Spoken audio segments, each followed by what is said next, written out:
कि बबुआ चढ़ल जवानी, कि बबुआ चढ़ल जवानी अब कुछ बोलो बोल के सहूर सिखो। बबुआ चढ़ल जवानी अब कुछ बोल के सहूर। इधर सुना कि छोड़ो में दिली, कि छोड़ो में दिली रहे के भोजपुर चल के सहूर सिखो।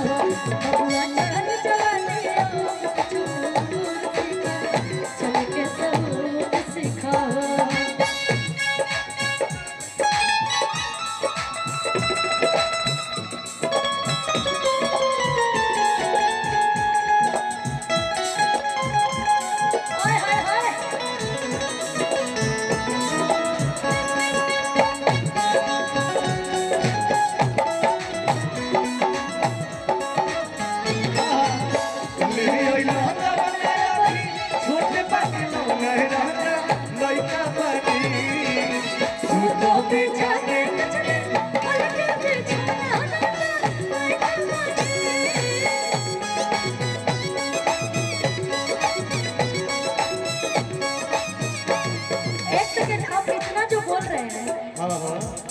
आपकी कोई गर्लफ्रेंड वर्लफ्रेंड है कि नहीं? अगर होगी तो पक्का ब्रेकअप होना तय है। आप मेरी कोई गर्लफ्रेंड नहीं है, आपका कोई बॉयफ्रेंड है?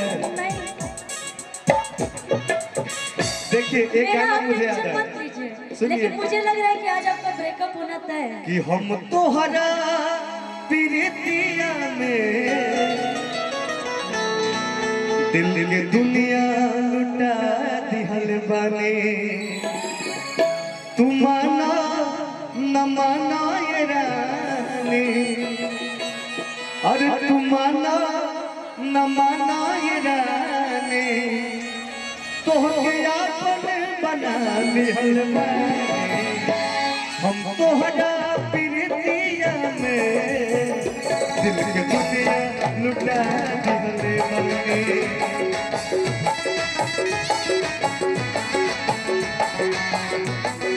भैया यही में सुनिए, तुम तो ठहरे परदेसी, तुम तो ठहरे परदेसी, साथ क्या निभाओगे? तुम तो ठहरे परदेसी, साथ क्या निभाओगे? ये लाइन मैं इसलिए बोली हूँ भैया कि आप परदेसी ठहरे, आज मंच पे साथ हैं, ऐसा नहीं कैसे क्यों प्यार करी। आज मान ली मंच पर साथे बनी, अभी जब राउर गाना बजाना हो जाए, कार्यक्रम खत्म हो जाए, तरह बस अपन अपना घरे चले, तो हम ऐसे नहीं कैसे प्यार करके क्या करो? तुम तो ठहरे परदेसी, तुम तो ठहरे परदेसी, साथ क्या निभाओगे? तुम तो ठहरे परदेसी, साथ क्या निभाओगे? तो ठहरे परदेसी, साथ क्या निभाओगे? तो ठहरे परदेसी, साथ क्या निभाओगे? सुबह पहली गाड़ी से घर को लौट जाओगे। ठहरे परदेसी,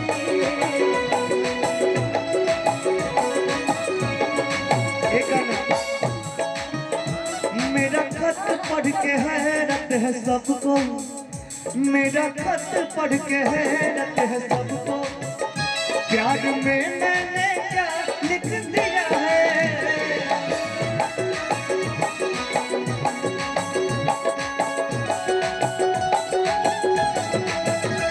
मेरा खत पढ़ के हैरत है सबको, प्यार में मैंने क्या लिख दिया है?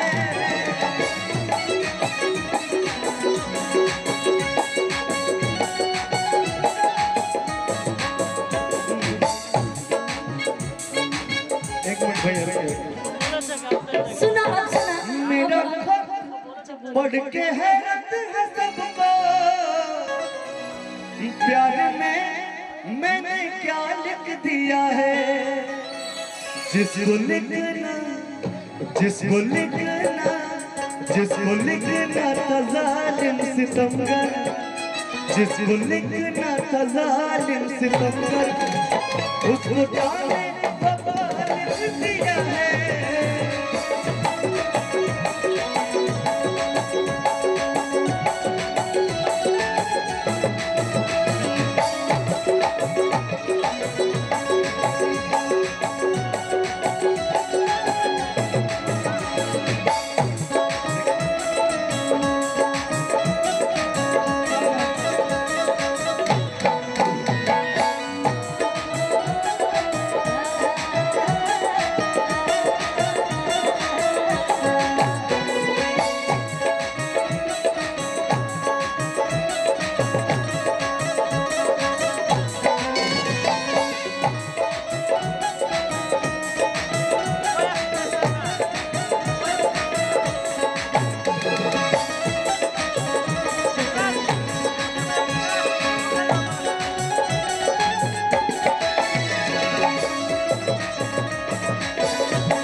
जौन राउर गर्लफ्रेंड होई वो ये कही है।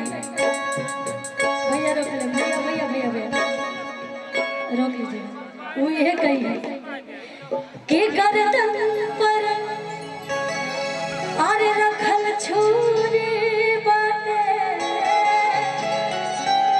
कि गर्दन पर रखल छुरी बाटे, एक मुलाकात जरूरी बाटे, एक मुलाकात जरूरी बाटे, एक मुलाकात जरूरी बाटे, कि गर्दन पर रखल छुरी बाटे, गर्दन पर रखल छुरी बाटे, एक मुलाकात जरूरी बाटे, एक मुलाकात जरूरी बाटे, एक मुलाकात।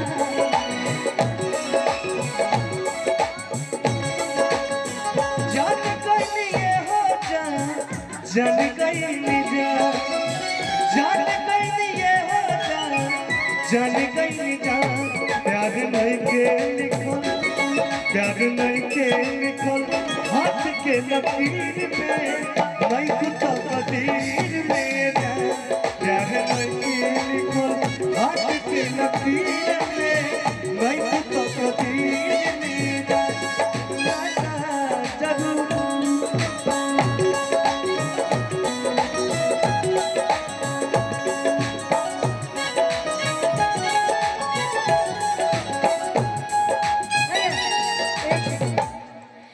कि सुना है सनम का दिहल बनिया रे, अजीब मन न करे अब तार मारे। हम सैड सॉन्ग नहीं गाना चाहते थे, लेकिन ये मजबूर कर दिया गाने के लिए। पगला गए तो ये मत भूलिए कि आप मेरे घर भी जाते हैं, लेकिन डंडा से पिटाना है। मैं अंकल को संभाल लूं। सुना है सनम का दिहल बनिया रे, अजीब मन न करे अब तार मारे।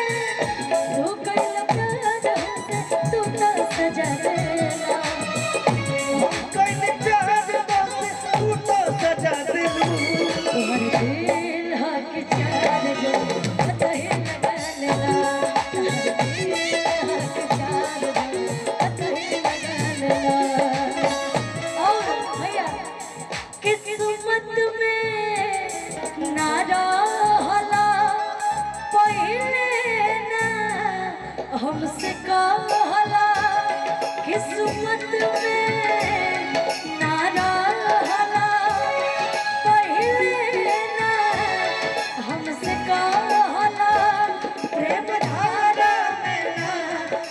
जी